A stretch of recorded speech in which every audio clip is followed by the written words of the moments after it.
Buenas tardes, vamos a comenzar entonces la clase de hoy.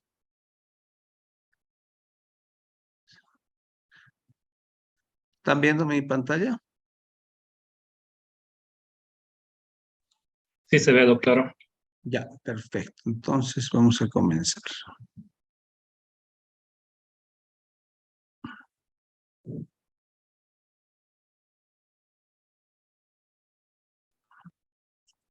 Vamos a retomar un poquito. En esta oportunidad no tengo un caso clínico. Vamos a volver a hablar sobre páncreas para reforzar un poco. El páncreas es un órgano que habitualmente está en la profundidad del abdomen.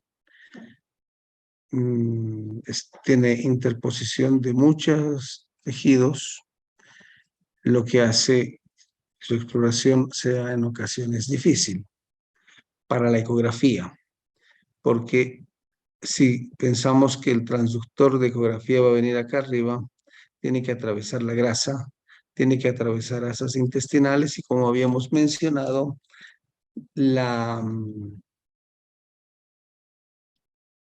la, el, el, el aire es un enemigo significativo de la ecografía. Y obviamente, en este caso, las asas intestinales están opacificadas con contraste, pero si tuviesen aire, es absolutamente imposible eh, alcanzar la visualización adecuada del páncreas por ecografía. La tomografía no tiene esa limitación. Obviamente necesitamos colocar contraste para identificar otras estructuras. Con los tomógrafos actuales, esta es una tomografía un poco antigua, ya no se usa contraste positivo, o sea, ya no se usa medio de contraste para el tubo digestivo, sino simplemente se da agua y eso nos permite visualizar las asas intestinales. La tomografía tiene una gran capacidad para valorar páncreas, el tejido graso, aquí esto negrito peripancreático, las estructuras vasculares peripancreáticas que están impregnadas con contraste. Esto corresponde a la vena esplénica. Esto es la confluencia de la vena esplénica con la vena mesentérica superior para conformar la vena porta, la vena cava inferior, la aorta, las cruras diafragmáticas, los riñones, vesícula, hígado, vaso. Entonces, con tomografía y también con resonancia magnética, la posibilidad de valorar lesiones del páncreas es mucho mayor que con ecografía. Bien. En pancreatitis aguda, ¿cuál es la utilidad máxima de la ecografía? Esta que les estoy mostrando a ustedes es una ecografía. La utilidad de la ecografía va a ser evaluar fundamentalmente vesícula y vía biliar. Vesícula por si hay litiasis vesicular y vía biliar para determinar si existe o no dilatación de la vía biliar. Muchas veces no es posible ver la causa de la dilatación, pero podemos ver dilatación. Entonces ya estamos, y si tiene cálculos en vesícula, podemos pensar y tener una hipótesis diagnóstica de que es una pancreatitis de origen biliar. Por supuesto, hay que confirmarla. La ecografía para la valoración directa del páncreas no siempre, como les he mencionado, es la mejor herramienta. En este paciente ha sido posible valorar cabeza y cuerpo de páncreas, obviamente no la cola, porque acá ya es imposible por la interposición de asas intestinales. Este páncreas está francamente alterado en forma difusa en un paciente con clínica sugestiva de pancreatitis, y con esto obviamente estamos hablando de una pancreatitis aguda en evolución. No siempre es posible con ecografía visualizar el páncreas, como ya les he mencionado. entonces va a ser la tomografía computada, incluso mejor que la resonancia magnética, la herramienta diagnóstica por imagen más adecuada para el diagnóstico y para el seguimiento de los pacientes con pancreatitis aguda. ¿Por qué motivo la tomografía es más útil? Es más útil, ¿por qué? Porque nosotros vamos a colocar contraste. Al colocar contraste endovenoso, vamos a pintar las estructuras vasculares y también vamos a pintar los órganos, y en este caso el parénquima pancreático. ¿Por qué? Porque es muy importante para nosotros saber en pancreatitis aguda cuánto de necrosis pancreática hay. ¿Y cómo determinamos ese porcentaje de necrosis pancreática? Lo determinamos por la ausencia de partes del parénquima pancreático que no se van a impregnar con el contraste. Y lo dividimos en una necrosis pancreática de menos del 30%, una necrosis pancreática de hasta el 50% o más del 50%. A mayor necrosis pancreática, por supuesto, el grado de pancreatitis es mayor y el riesgo de vida del paciente también es más significativo. La otra cosa que nos permite la tomografía es valorar el compromiso peripancreático. En este caso, este es el parénquima pancreático y acá el tejido peripancreático ya no es negrito, como les mostré en la anterior diapositiva, este negrito de acá, sino se ha vuelto más gris. ¿Por qué? Porque hay compromiso inflamatorio y colecciones líquidas peripancreáticas. Aspecto que es muy difícil. Imagínense, todo esto es aire. Todo esto es aire. La ecografía es imposible que llegue a visualizar todas estas alteraciones. Y es más, la ecografía, como no utilizamos contraste con ecografía en nuestro medio, obviamente no vamos a poder establecer la viabilidad del parénquima pancreático. La tomografía también nos va a permitir en pancreatitis aguda valorar la presencia de líquido libre, como este caso, o colecciones líquidas en otras áreas, como en la pared abdominal en este paciente. Otro paciente con pancreatitis aguda con una colección líquida intrapancreática o con compromiso intra y peripancreático. Nuevamente, esto negro corresponde a gas, a masa intestinal, que por ecografía no va a ser posible su valoración. ¿Cómo se complica la pancreatitis aguda? La pancreatitis aguda, si me espera un segundito, tengo un llamado de emergencia. Un segundito, por favor.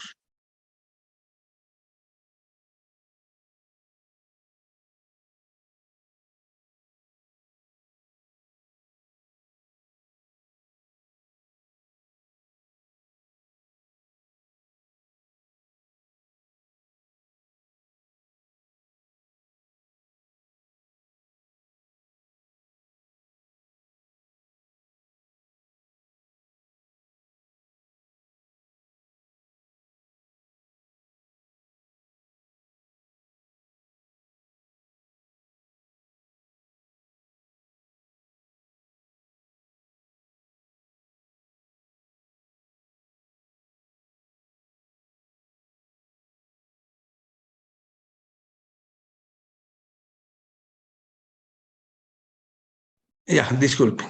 Continuamos entonces. ¿Qué complicaciones tenemos con pancreatitis aguda?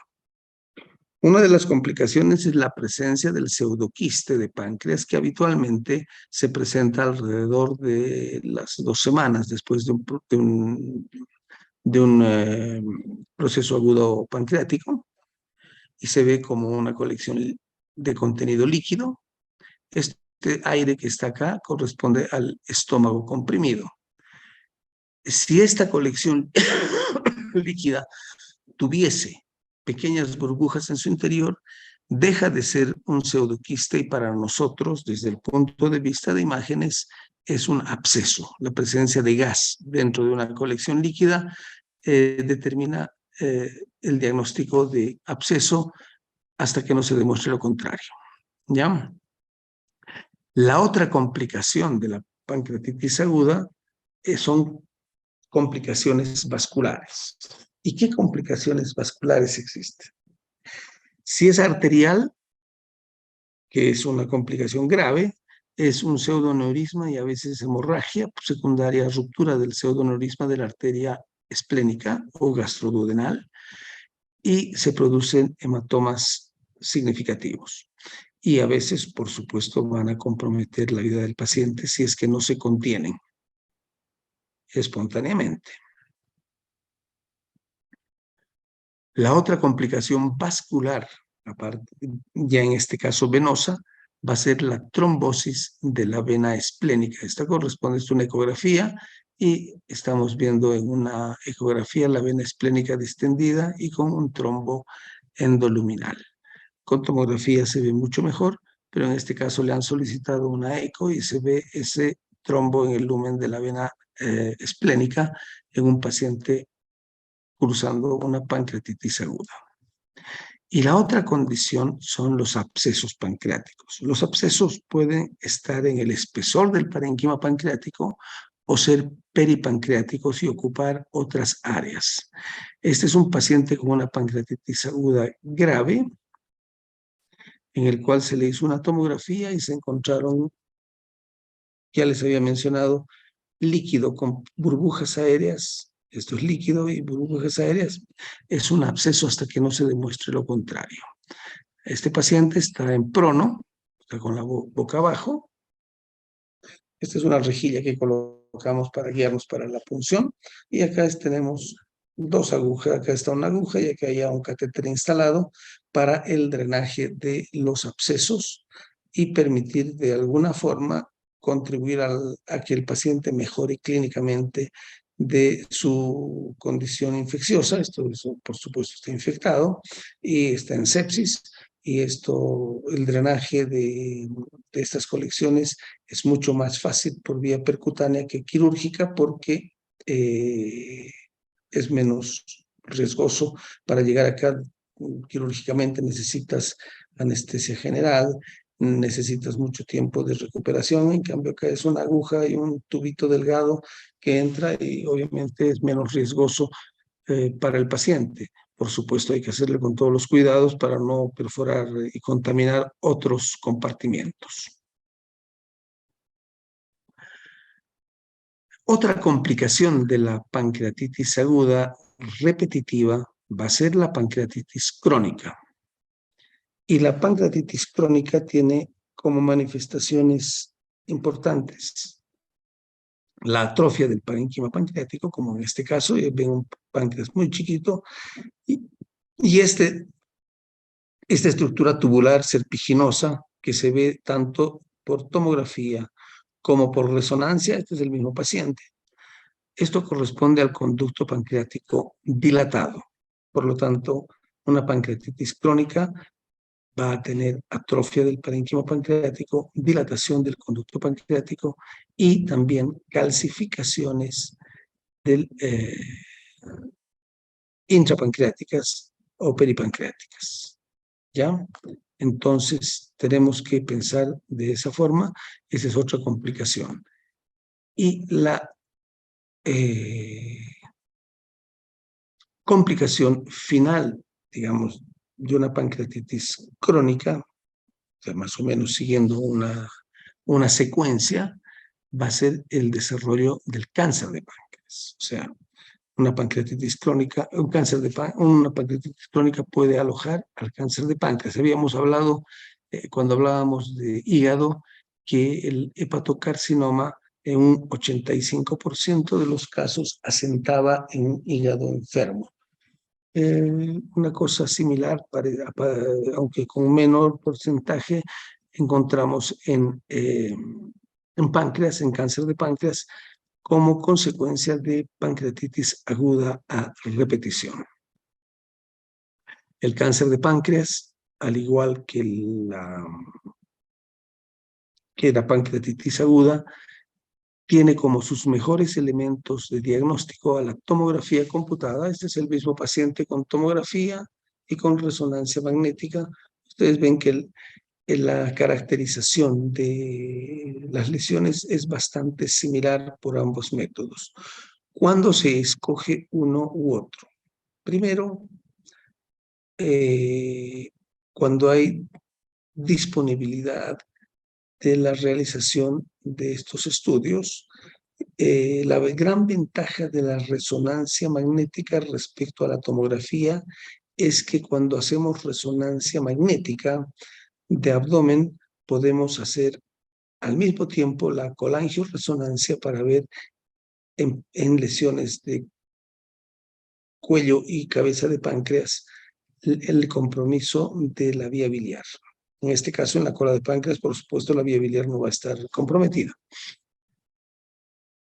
Y la otra gran ventaja que tiene la resonancia magnética respecto a la tomografía es que es un método que no utiliza radiación.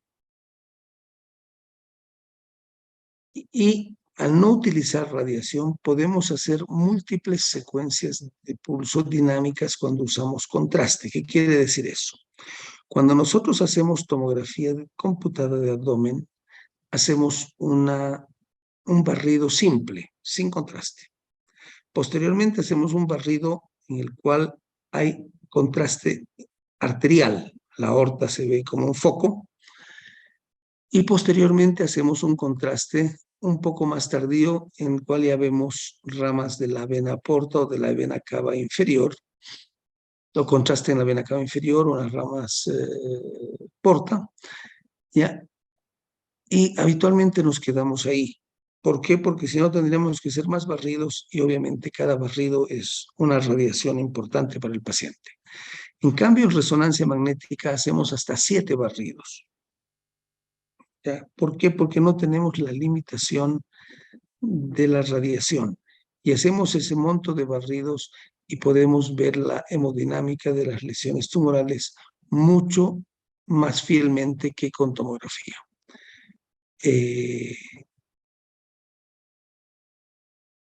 La otra gran utilidad de la tomografía va a ser que va a pesquisar, en este caso, múltiples lesiones focales en el hígado, en un paciente con cáncer de páncreas. Por supuesto, esto se asume que son metástasis hepáticas. Por supuesto que para confirmarlas, si es que hay alguna duda, hay que hacer una punción, biopsia para alcanzar al diagnóstico definitivo, si es que hay duda, ¿verdad? Y la otra utilidad de estos métodos de imagen es la obtención, al igual que cuando hemos visto en pancreatitis aguda para drenar abscesos. En este caso estamos haciendo una biopsia. Este es el estómago distendido. Se pincha a través de la pared anterior del estómago, pared posterior y se alcanza a esta masa pancreática para la obtención de la muestra. Por supuesto que existen otras formas de alcanzar el páncreas, que está bien profundo. Una de ellas es que, y actualmente tenemos en realidad en nuestro medio esa posibilidad, es que hablemos con el gastroenterólogo entra con el endoscopio y el endoscopio tiene un transductor ecográfico en la punta, puede ver la lesión y guiar a través, y la punción se va a hacer solamente a través de la pared posterior del estómago para llegar a esa masa pancreática, y eso se llama una ecoendoscopía, una biopsia guiada por ecoendoscopía, que obviamente es un procedimiento menos engorroso que este, porque acá tenemos que atravesar 2 paredes gástricas. ¿Ya? Bien.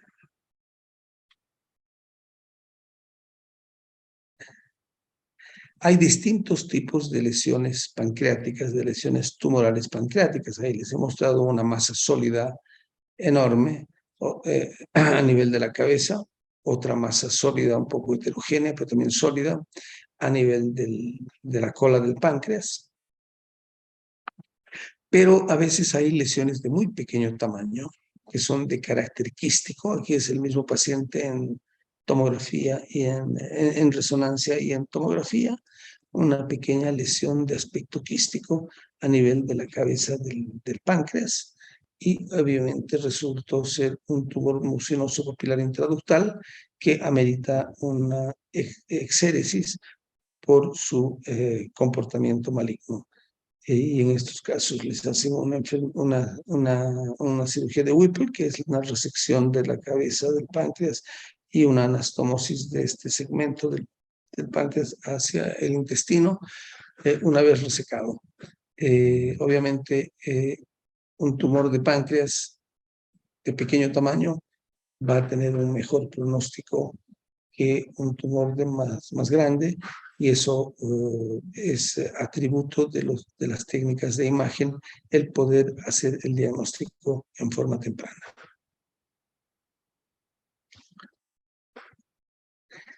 Con ecografía podemos hacer diagnóstico de cáncer de páncreas.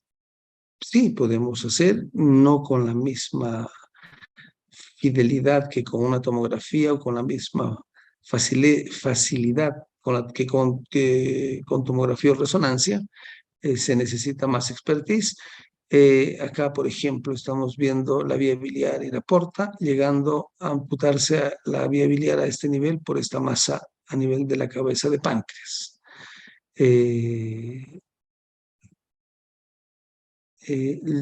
Esto es un quiste de páncreas como el de la resonancia que les mostré antes, muy parecido, que está en seguimiento ya hace 15, 20 años. Una lesión benigna resultó ser después de una punción que se le hizo. Un nuevo tumor mucinoso en la cabeza de páncreas, ¿ven? De comportamiento quístico. Y como les he mencionado, la gran utilidad de la resonancia magnética en la evaluación del páncreas es la posibilidad de hacer en el mismo examen, en el mismo estudio, en el mismo momento, la colangioresonancia y valorar la permeabilidad de esa vía biliar y si hay o no compromiso por la masa tumoral. Acá vemos esta lesión quística de gran tamaño, multilobulada en la cabeza de páncreas, que está implantando levemente, pero no infiltrando al colédoco distal, aspecto que es muy, muy importante a la hora de tomar decisiones terapéuticas en estos pacientes. ¿Por qué? Porque cualquier decisión terapéutica en páncreas es de alto riesgo. La morbimortalidad de Whipple sigue siendo del 25% desde hace no sé cuántos años. Entonces, no es cosa de enviar al paciente a cirugía alegremente, porque hay que estudiarlo previamente de la mejor manera.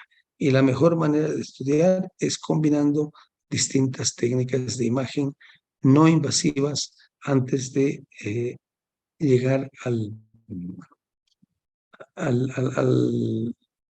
quirófano con el diagnóstico aún de sospecha.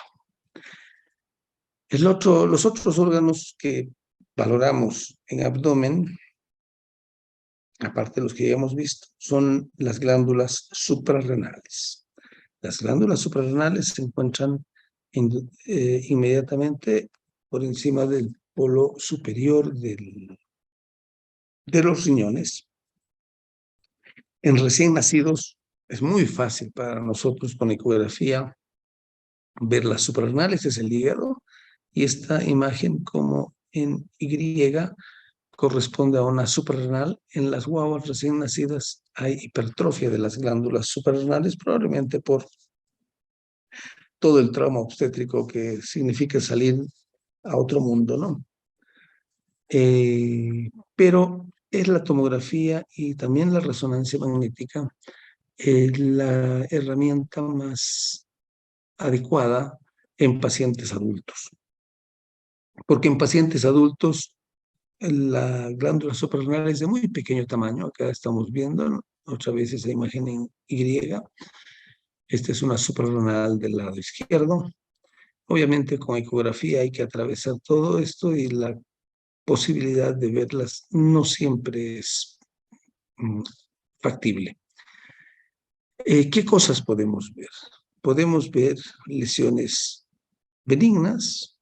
Acá hay una lesión de aspecto quístico en la suprarrenal del lado derecho.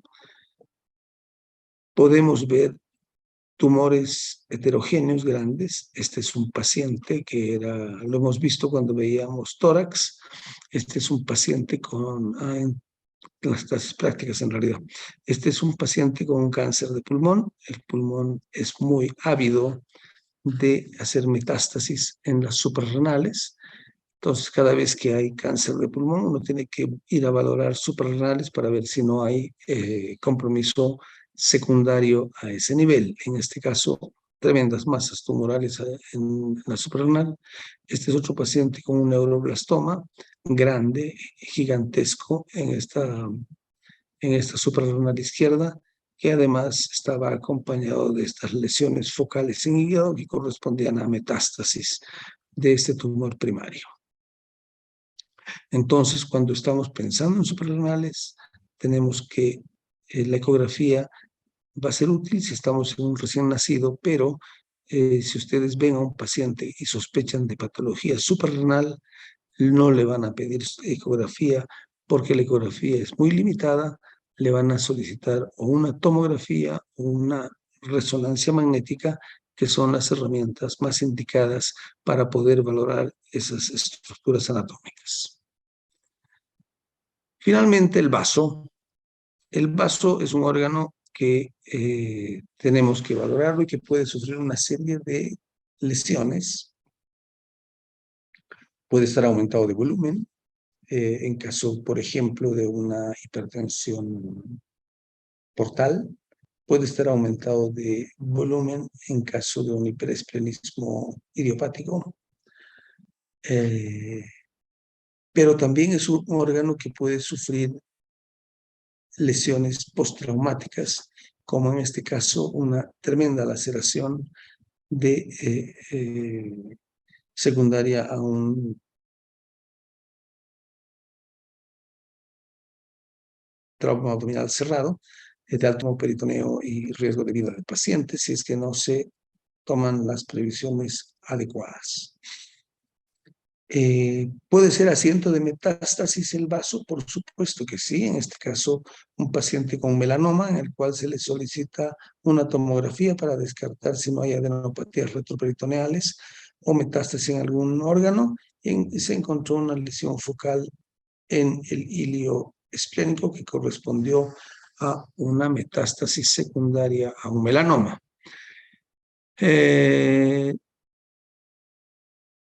Un paciente que ha tenido una lesión traumática de vaso puede manejarse expectantemente si es que hemodinámicamente está estable.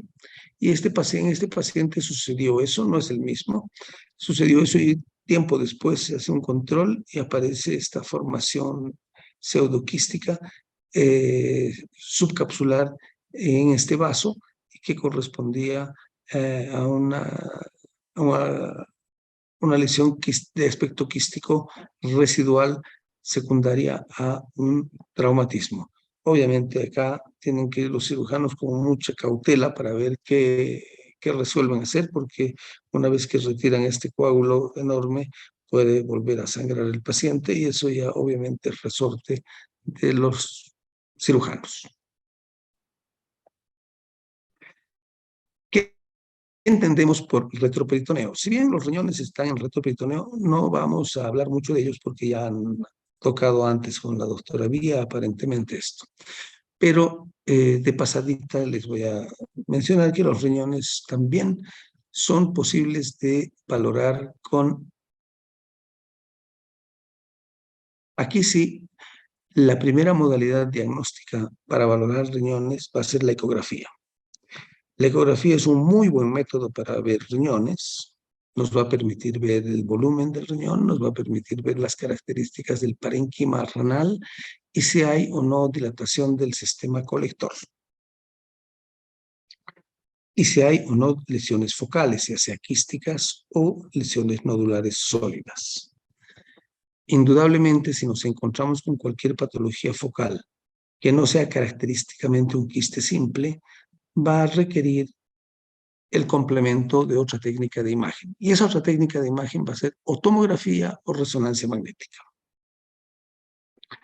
Los riñones alojados bien en el retroperitoneo, acá atrás, pegado a la columna, generalmente son simétricos, ya tienen unos contornos definidos y se impregnan intensamente con el contraste. Cuando ustedes soliciten en riñones valorar litiasis, o sea, ustedes clínicamente tienen que guiarnos para qué tipo de examen necesitan. ¿Y cómo nos guían a nosotros para el examen? Nos guían dándonos una hipótesis diagnóstica clínica. Si ustedes están pensando en una litiasis urinaria, obviamente no vamos a utilizar contraste, sino va a ser un examen simple. Actualmente, igual que en obstrucción intestinal, que la tomografía es la mejor herramienta diagnóstica para obstrucción, para el estudio del paciente con obstrucción intestinal, la tomografía computada es la mejor herramienta diagnóstica para la evaluación del paciente con sospecha de litiasis urinaria, porque nos va a permitir valorar la localización del cálculo, si hay hidronefrosis o no, el tamaño del cálculo, la densidad del cálculo, para ver la posibilidad de hacerle litotripsia o no. Informaciones que son importantes para el urólogo en el momento del tratamiento. La ecografía es un método muy requerido cuando hay litiasis urinaria, pero tienen ustedes que saber que al igual que en el diagnóstico de la coledocolitiasis, el diagnóstico de la litiasis ureteral es tremendamente difícil con ecografía. Tremendamente difícil porque hay sobreposición de asas intestinales en todo el trayecto ureteral y no siempre es posible valorar el trayecto ureteral con ecografía, a no ser que esté tremendamente dilatado el uréter. Es más, cálculos de muy pequeño tamaño a nivel de la pelvis renal o de los cálices renales pueden pasar inadvertidos por ecografía. Es así que si sospechan litiasis renoureteral, la mejor herramienta, repito, es tomografía computada. Bien. Entonces vamos a valorar las características del riñón, las características del parénquima, si hay dilatación o no, y si hay o no presencia de litiasis.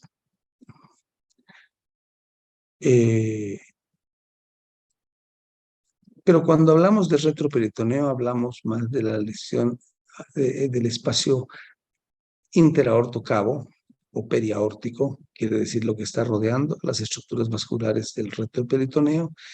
¿Qué es lo que vamos a buscar habitualmente en esas áreas? En esas áreas vamos a ir a buscar adenopatías, masas. Si estamos hablando de un tumor testicular, por ejemplo, tenemos que ir a ver si hay ganglios linfáticos en esa área. Si estamos pensando en un linfoma, vamos como en este caso, estos son casos de linfoma, con tremendas masas, aquí hay una tremenda masa tumoral, esta es la aorta, y múltiples, estas formaciones redondeadas corresponden a múltiples adenopatías entre la aorta y la vena cava inferior. Acá, nuevamente, una masa tumoral enorme que corre lo mismo.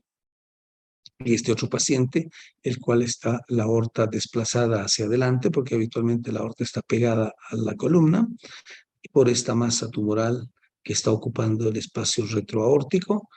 Acá, estas son las arterias probablemente mesentérica superior y la vena mesentérica superior, y a ese nivel, entre ambas estructuras vasculares, también masas ganglionares en un paciente con una enfermedad linfoproliferativa.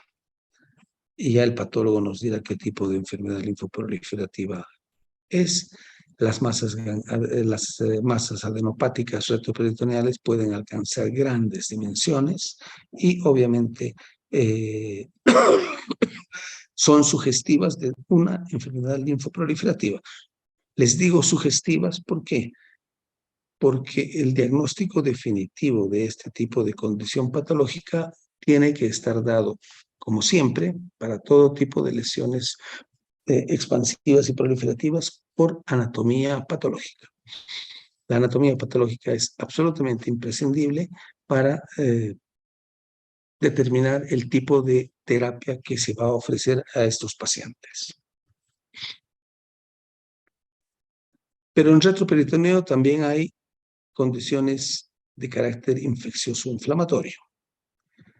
Este es un paciente con una espondilodiscitis tuberculosa que ha fistulizado, esto está con contraste, se ha hecho la tomografía, hay este es el músculo psoas con una gran colección líquida, el riñón está desplazado, este es el corte axial, se accede por la parte posterior y acá está el tubo de drenaje para aliviar a este paciente de esta tremenda colección líquida.